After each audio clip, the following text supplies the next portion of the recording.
Halo Sobat PNS Kreatif Channel, pada video kali ini akan dibahas mengenai prosedur pengangkatan P3K paruh waktu menjadi P3K.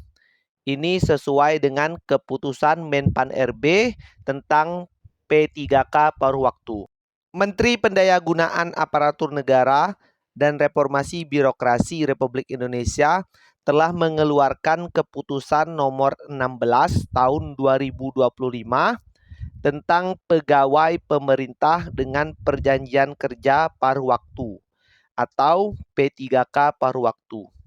Dalam keputusan Menpan RB ini dinyatakan bahwa pejabat pembina kepegawaian atau PPK, kalau untuk di pemerintah kabupaten, bupati, pemerintah kota, wali kota, pemerintah provinsi, gubernur, dapat mengusulkan pengangkatan P3K paruh waktu menjadi P3K berdasarkan pertimbangan ketersediaan anggaran dan hasil penilaian atau evaluasi kinerja.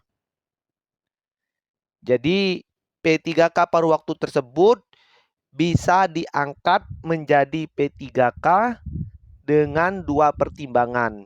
Yang pertama, anggaran, dan yang kedua, hasil penilaian atau evaluasi kinerja.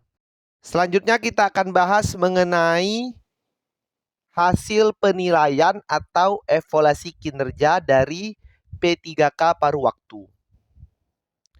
P3K paruh waktu melakukan perencanaan kinerja untuk menyusun sasaran kinerja pegawai atau SKP sesuai target dalam perjanjian kerja. Jadi P3K paruh waktu itu menyusun SKP sesuai dengan perjanjian kerja. Selanjutnya, evaluasi kinerja triwulan dan tahunan P3K paruh waktu dilakukan berdasarkan capaian kinerja organisasi. Jadi SKP yang telah ditentukan dievaluasi secara triwulan dan tahunan berdasarkan capaian kinerja organisasi. Hasil evaluasi kinerja sebagaimana dimaksud di atas digunakan sebagai pertimbangan perpanjangan perjanjian kerja atau pengangkatan menjadi P3K. Jadi hasil evaluasi kinerja P3K paruh waktu tersebutlah yang menjadi pertimbangan untuk perpanjangan perjanjian kerja atau pengangkatan menjadi P3K. Selanjutnya, tahapan pengangkatan P3K paruh waktu menjadi P3K sebagai berikut. Yang pertama, pejabat pembina kepegawaiannya, baik bupati, wali kota maupun gubernur di pemerintah daerah, mengusulkan rincian kebutuhan P3K kepada Menteri Pendayagunaan Aparatur Negara dan Reformasi Birokrasi.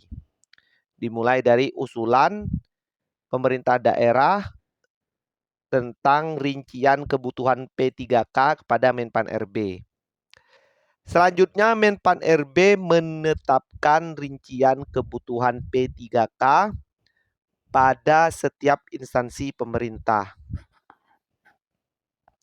Selanjutnya, rincian kebutuhan P3K tersebut terdiri dari kebutuhan jumlahnya, jenis jabatan, kualifikasi pendidikan, dan unit penempatannya. Setelah ada rincian kebutuhan, pejabat pembina kepegawaian, bupati, wali kota, atau gubernur di tingkat pemerintah daerah mengusulkan perubahan status P3K paruh waktu menjadi P3K kepada Kepala BKN paling lama 7 hari kerja setelah mendapatkan penetapan rincian kebutuhan P3K dari Menpan RB tadi. Jadi setelah mendapat rincian kebutuhan P3K yang ditetapkan oleh Menpan RB, pejabat pembina kepegawaian mengusulkan perubahan status P3K per waktu menjadi P3K kepada Kepala BKN. Selanjutnya, Kepala BKN menetapkan pertimbangan teknis perubahan status P3K paruh waktu menjadi P3K. Jadi Kepala BKN menetapkan pertek perubahan status P3K paruh waktunya menjadi P3K.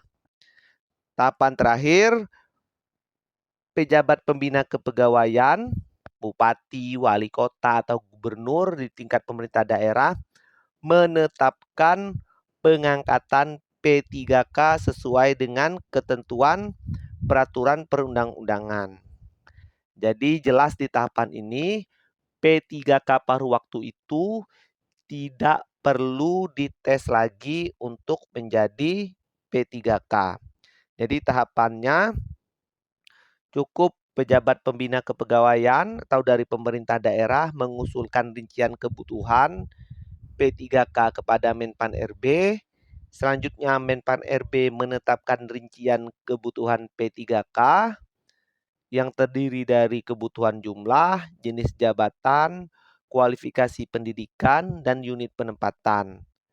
Selanjutnya, pejabat pembina kepegawaian mengusulkan perubahan status P3K paruh waktu tersebut menjadi P3K kepada Kepala BKN. Dan nanti Kepala BKN menetapkan pertimbangan teknis perubahan status P3K paruh waktu menjadi P3K. Selanjutnya, pejabat pembina kepegawaian menetapkan pengangkatan P3K sesuai dengan peraturan perundang-undangan. Jadi, buat yang sekarang masih status P3K paruh waktu, tetap semangat, jaga kinerja. Kalau instansi sudah mengajukan dan hasil evaluasinya baik, berpeluang untuk diangkat menjadi P3K tanpa harus dites lagi. Kalau ada pertanyaan, dapat disampaikan di kolom komentar. Terima kasih, semoga bermanfaat.